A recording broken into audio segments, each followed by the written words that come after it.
નમસ્કાર, હું ધૈર્વી જોશી, ધનુબા ગર્ભ સંસ્કાર કેન્દ્ર થામણાવતી આપનું હાર્દિક સ્વાગત. આજે આપણે 16 સંસ્કાર વિશે માહિતી મેળવીશું. સંસ્કાર શબ્દ આવે છે સમ વત્તા કૃ પરથી.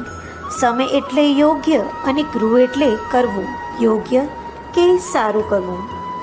મનુષ્યને યોગ્ય બનાવવાની પ્રક્રિયા એટલે સંસ્કાર. આપણા ઋષિમુનિઓએ જીવન દરમિયાન 16 સંસ્કારની યોજના બનાવી છે. સંસ્કારો માનવ પશુને દેવ માનવ બનાવવાની એક પ્રક્રિયા છે. જીવનના અલગ અલગ સ્તર પર વ્યક્તિને વિશિષ્ટ કાર્ય કરવા માટે તૈયાર કરવા પણ સંસ્કાર પ્રક્રિયા કરવામાં આવે છે. આ સંસ્કારો જીવ માતાના ગર્ભમાં પ્રવેશ કરે તે પહેલાંથી પ્રારંભ કરીને મૃત્યુ પર્યંત કરવામાં આવે છે. 16 સંસ્કાર વ્યાસ સ્મૃતિમાં એક શ્લોક છે. ગર્ભાધાનમ પુસવનમ સીમંતો જાતકર્મ ચ નામક્રિયા નિષ્ક્રમણો અન્નપ્રાશનમ વપન ક્રિયા કર્ણવધો વ્રતાદેશો વેદારંભ ક્રિયાવિધિ કેશાંત સ્નાનમુદ્રાહો વિવાહ અગ્નિ પરિગ્રહ પ્રેતાગ્નિ સંગ્રહસ્યે તિ સંસ્કારાઃ 16 સ્મૃતાઃ.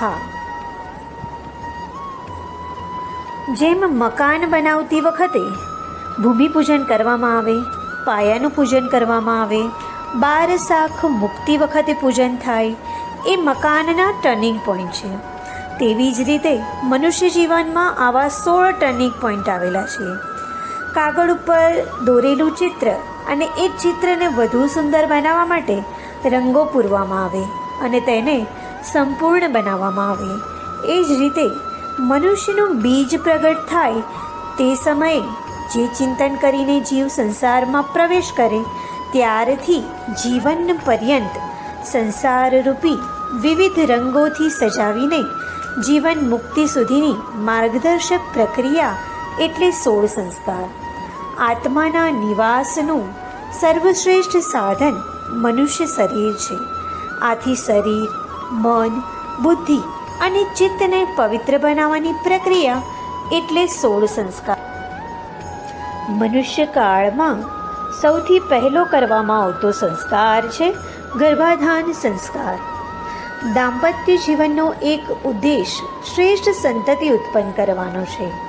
માતા પિતા બનનારા દંપતીના શરીર, મન, બુદ્ધિ અને ચિત્તને તૈયાર કરનારા સંસ્કાર એટલે ગર્ભાધાન સંસ્કાર. જેમ બી વાવતા પહેલાં ખેતરને સારી રીતે ખેડવું પડે, ખેતરમાં હળ ફેરવીને માટીને નરમ બનાવવી પડે, એમાંથી જૂનો કચરો દૂર કરીને સ્વચ્છ કરવું પડે. એ રીતે જ્યારે પતિ પત્નીની સંતાન પ્રાપ્તિની ઈચ્છા થાય ત્યારે પ્રથમ ગર્ભાશય રૂપી ખેતરને શુદ્ધ કરવું પડે. પતિ પત્નીની સંતાન પ્રાપ્તિની તીવ્ર ઈચ્છા થાય ત્યારબાદ પત્નીને રજો દર્શન થાય છે. ત્યારે રજો દર્શનના 5મા દિવસે આ સંસ્કાર થાય છે. ગર્ભાધાન સંસ્કાર વખતે યજ્ઞ કરી દંપતીએ શ્રેષ્ઠ સંતાનનું ઈશ્વર પાસે આવાહન કરવાનું. ગર્ભધારણ સમયે શાસ્ત્રોમાં વિસ્તૃત રીતે કહ્યું છે કે સ્ત્રી ગર્ભધારણ પછી પહેલાં ઓછામાં ઓછી 36 વખત રજસ્વલા થઈ જવી જોઈએ.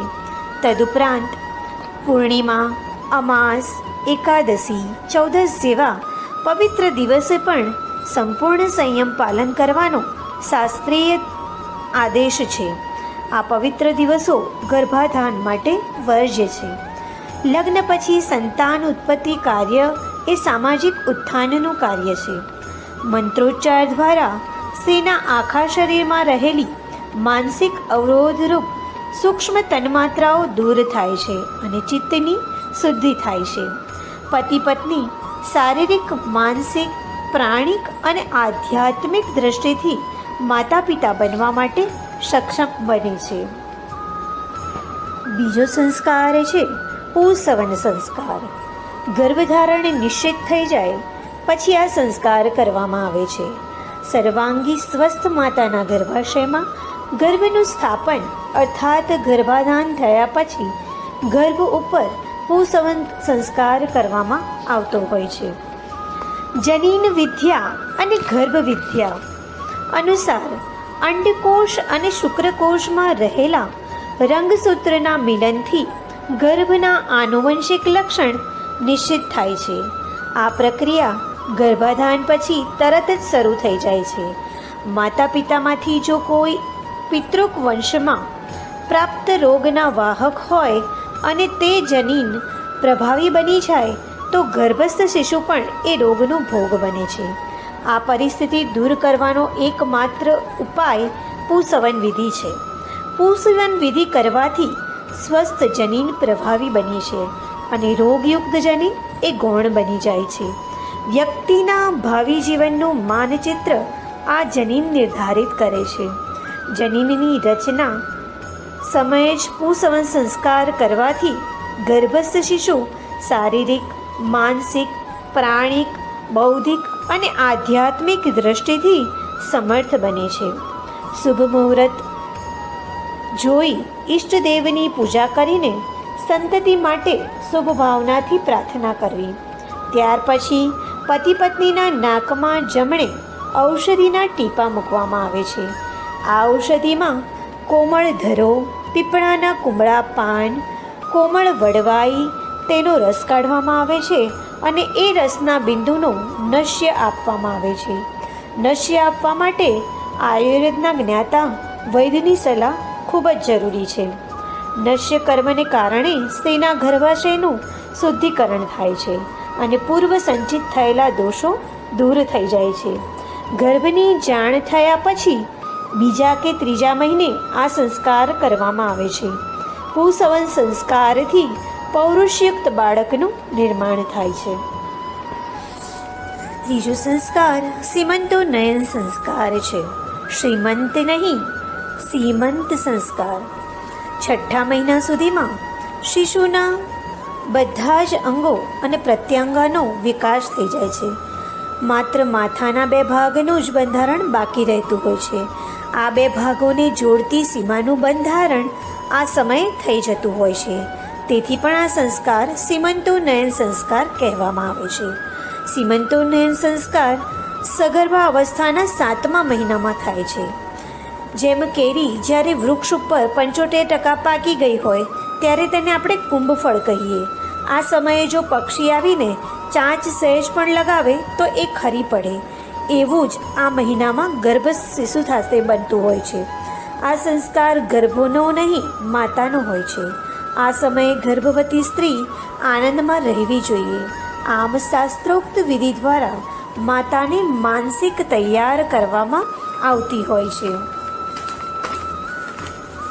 ઈષ્ટદેવનું પૂજન, યજ્ઞ, નૈવેદ્ય, દાન દક્ષિણા, વડીલોના આશીર્વાદ જેવી વિધિ થાય છે. આથી ગર્ભસ્થ શિશુના ચારિત્ર પર શ્રેષ્ઠ સંસ્કારનું નિર્માણ થાય છે. ચોથો સંસ્કાર છે જાતકર્મ સંસ્કાર. આ સંસ્કાર શિશુના જન્મ સમયે નાળ છેદન પહેલાં થતો હોય છે. જાતકર્મ સંસ્કાર જીવન અને સંસારમાં સફળતાપૂર્વક આગમન પછી કરવામાં આવતો સંસ્કાર છે.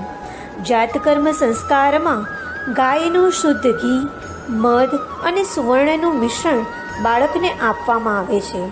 ગર્ભાવસ્થા દરમિયાન માતાના આહાર વિહારના દોષોને કારણે શિશુના આંતરડામાં જૂનો મળ ચોંટી જાય છે. એનું શુદ્ધિકરણ કરવા ગાયનું ઘી અને મધ એ શ્રેષ્ઠ ઔષધિ છે. મધથી કફનું શમન થાય છે અને ઘીથી મળત્યાગ પ્રક્રિયામાં સરળતા રહે છે. અને સુવર્ણના મિશ્રણને કારણે બાળકની મેઘાશક્તિ એ ઉત્તમ બને છે. આથી આ સંસ્કારને મેઘાજનન સંસ્કાર પણ કહેવામાં આવતો હોય છે. 5મો સંસ્કાર છે નામકરણ સંસ્કાર. નામકરણ એટલે નવજાત શિશુનું નામ નિશ્ચિત કરવું. મનુષ્ય જન્મે ત્યારે તે પિંડ સ્વરૂપે જન્મે છે. તેનું કોઈ નામ નથી હોતું. નામનું મહત્વ સ્વીકારીને પૂર્વજોએ એને સંસ્કારની શ્રેણીમાં રાખ્યું. વ્યક્તિનું નામ એની સાથે જીવન પર્યંત રહેતું હોય છે. ખરેખર તો મૃત્યુ પછી પણ વર્ષો સુધી અને ક્યારેક તો સદીઓ સુધી રહે છે. જેમ મૂર્તિમાં પ્રાણ પ્રતિષ્ઠા એક હિન્દુ ધાર્મિક સંસ્કાર છે, તે જ રીતે બાળકની નામ પ્રતિષ્ઠા પણ એક સંસ્કાર જ છે. નામ એ ગુણવાચક, પ્રાકૃતિક અને દેવી દેવતાઓના નામ આધારિત હોવું જોઈએ. નામની પાછળ ચિરંજીવિતા, પવિત્રતા અને શુભકામનાઓ છુપાયેલી રહી છે, જેથી બોલનારનું મોં પવિત્ર થાય અને સાંભળનારને આનંદ મળતો હોય છે. નામના અર્થનો બાળકના મન પર ખૂબ જ પ્રભાવ પડે છે.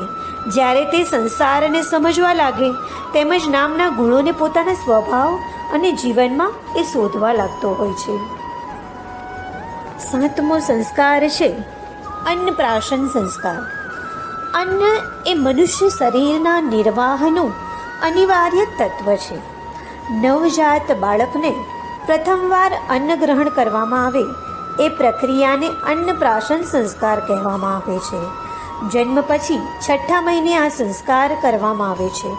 શાસ્ત્રમાં અન્નને બ્રહ્મ સ્વરૂપ માનવામાં આવ્યું છે. અન્ન એવ બ્રહ્મ, જૈસા અન્ન વૈસા મન, આવા સૂત્રો દ્વારા અન્નનું મહત્ત્વ આપણને સમજાઈ જ ગયું છે.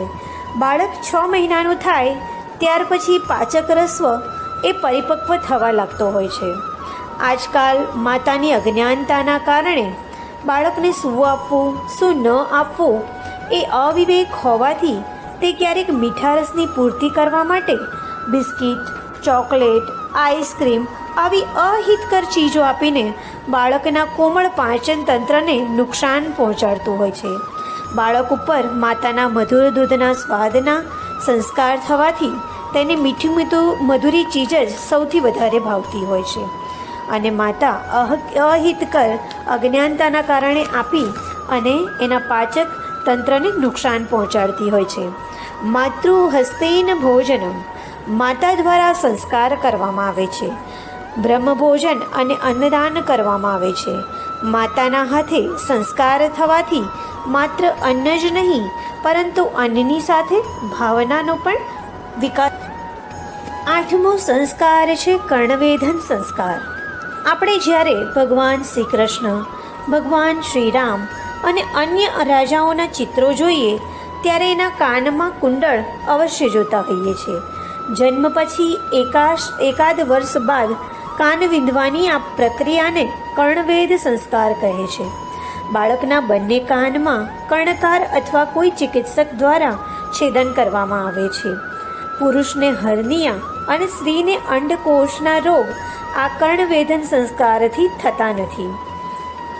કર્ણવેધન સંસ્કાર કરનાર ચિકિત્સક ઓમ ભદ્રમ કર્ણભી શૃણુયામ દેવાહ આ મંત્ર બોલીને પવિત્ર વાણી સાંભળવાની પ્રાર્થના કરે છે. 9મો સંસ્કાર છે ચૌલ કર્મ સંસ્કાર. ચૌલ સંસ્કારને ચૂડામણ સંસ્કાર પણ કહેવામાં આવે છે. બાળકના જન્મ પછી માથાના બધા વાળ પ્રથમ વખત દૂર કરવામાં આવે આ રીતે મુંડન કરવાની પ્રક્રિયા એટલે ચૌલ સંસ્કાર. આયુર્વેદ મતાનુસાર આ સંસ્કાર 3જા વર્ષે કરવામાં આવે છે. મુંડન પછી મસ્તિષ્ક ઉપર સૂર્યના કોમળ કિરણો પડવાથી માથાના કોષોનો વિકાસ થાય છે અને એ સાથે બાળકની બુદ્ધિનો પણ વિકાસ થતો હોય છે. બીજી માન્યતા એવી છે કે પૂર્વજન્મના પાશવી સંસ્કારો વાળ, નખ વગેરે સાથે આવે છે.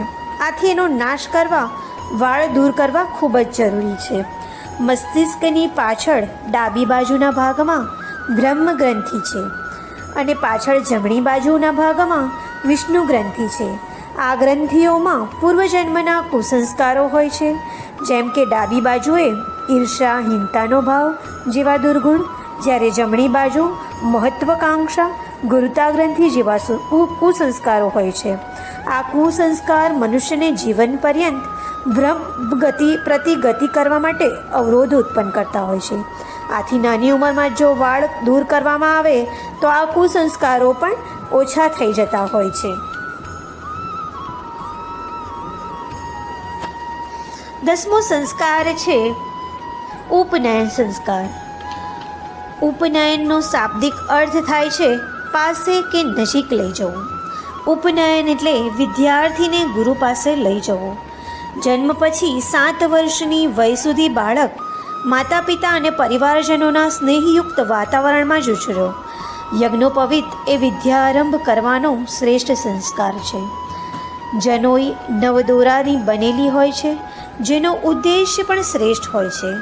આ નવદોરામાં 4 ગાંઠ હોય છે, જેમાં 4 વેદોનું સ્થાપન હોય છે.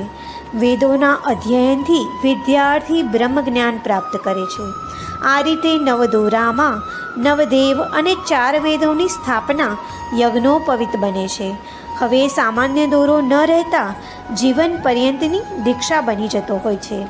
યજ્ઞોપવિત ધારણ કરનાર લંગોટી, દંડ, કટીમેખલા, કમંડલ, કોપીન, ભિક્ષા આ બધાને ગ્રહણ કરે છે.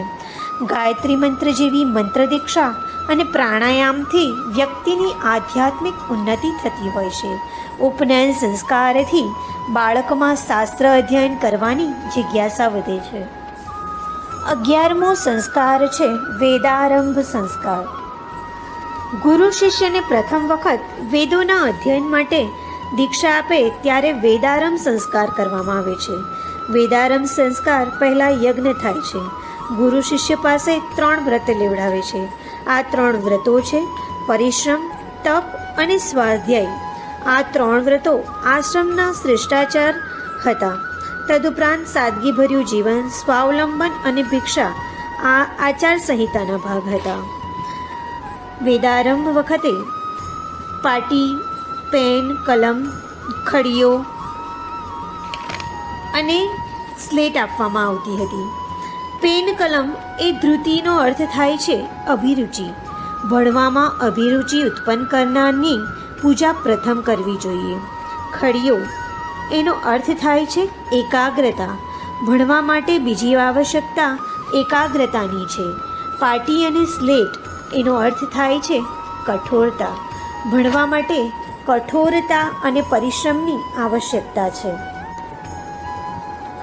ગુરુઆશ્રમમાં રહેવાથી જીવનનું ઘનિષ્ઠ શિક્ષણ પણ થાય છે.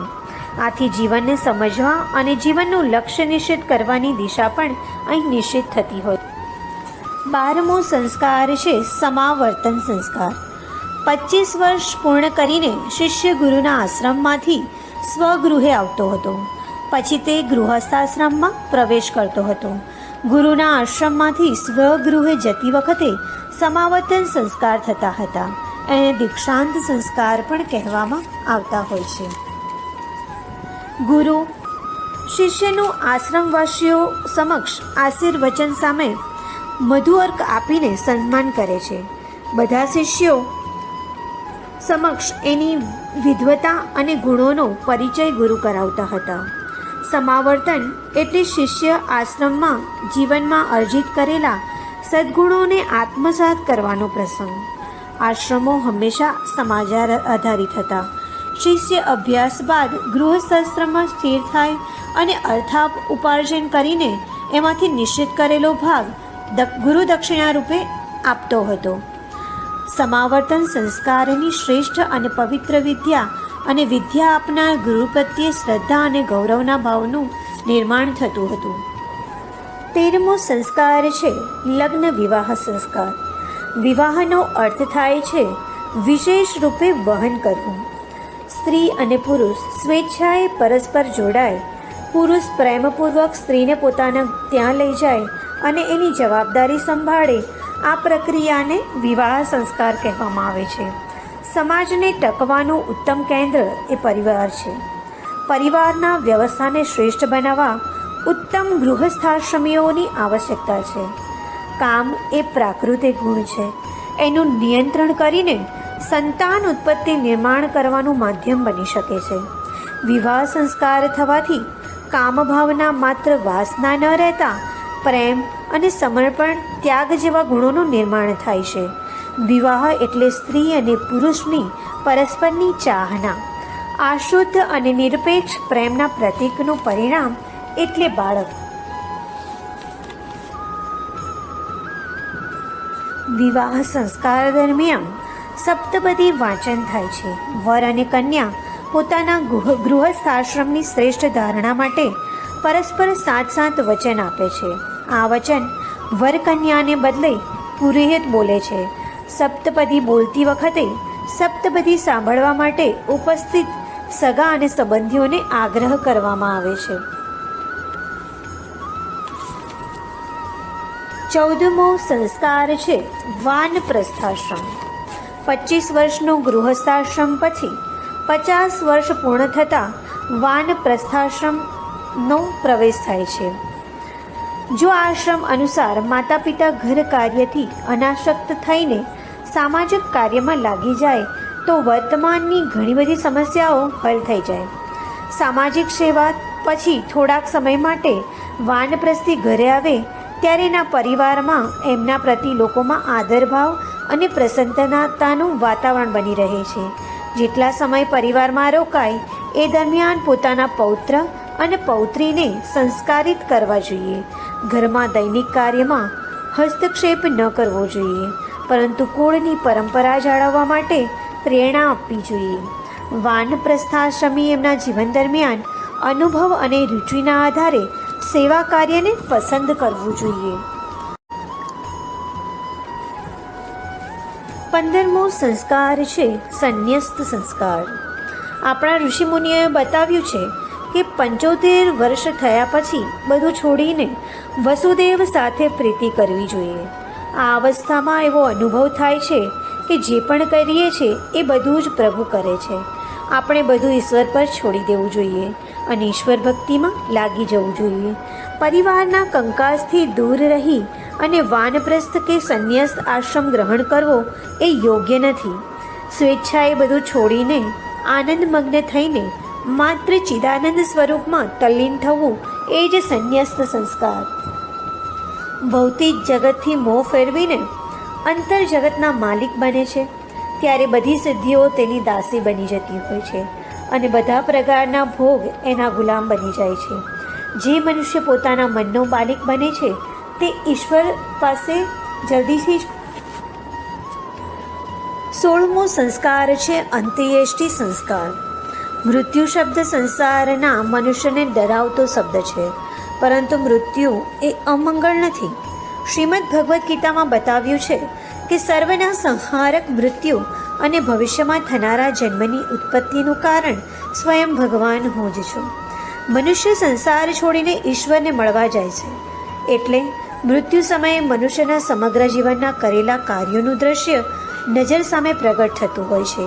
પોતાના કરેલા સારા અને ખરાબ કર્મોના દ્રશ્યને જોઈ સુખ અને દુઃખની અનુભૂતિ કરતો હોય છે. અંતિમ સમયે આગળનો જન્મ ક્યાં થશે એની ઝાંખી પણ થઈ જતી હોય છે. અંતિમ સમયે લોકોએ એકબીજા સાથે વાત ન કરતા પ્રભુ સ્મરણ કરવું અને આત્માને સારી જગ્યાએ જન્મ મળે એવી પ્રાર્થના કરવી જોઈએ. જે વ્યક્તિ બધી વાસનાઓ છોડી દે છે એની આત્માને જલ્દી શાંતિ મળે છે અને એનો જન્મ એ કર્માનુસાર અને ઋણાનુસાર ફરી સંસારમાં અવતરણ કરતો હોય છે. ઘણીવાર આપણે કહીએ છીએ કે ભારતીય સંસ્કૃતિ વિશ્વમાં સૌથી શ્રેષ્ઠ છે. ભારત એ વિશ્વ ગુરુ છે. આનું કારણ 16 સંસ્કાર જેવી જીવન વિકાસ પ્રક્રિયા છે. આ સંસ્કારોને કારણે આપણી ગરિમા શ્રેષ્ઠ હતી. આપણા ઋષિમુનિઓ પાસે વિશ્વના લોકો આવીને શ્રેષ્ઠ જીવન દ્રષ્ટિની ભીખ માગતા હતા. જન્મથી મૃત્યુ સુધી મનુષ્યને સંસ્કારિત કરનાર પ્રક્રિયા બીજા કયા દેશમાં છે? આપણા ઋષિમુનિઓએ આવી દિવ્ય દ્રષ્ટિને સાક્ષાત્કાર કર્યો હતો. આજની પરિસ્થિતિમાં આપણને આ વાત એ સ્વપ્ન જેવી લાગે, પરંતુ જ્યારે આ વિષય આપણે ભણીએ, સાંભળીએ તે સમયે મનુષ્ય પોતાની સંસ્કૃતિ પ્રતિ ગદગદ થઈ જતો હોય છે અને પોતાના જીવનમાં નિશ્ચિત ભારતીય સંસ્કૃતિ પ્રત્યે ગૌરવની અનુભૂતિ કરતો હોય છે. આભાર.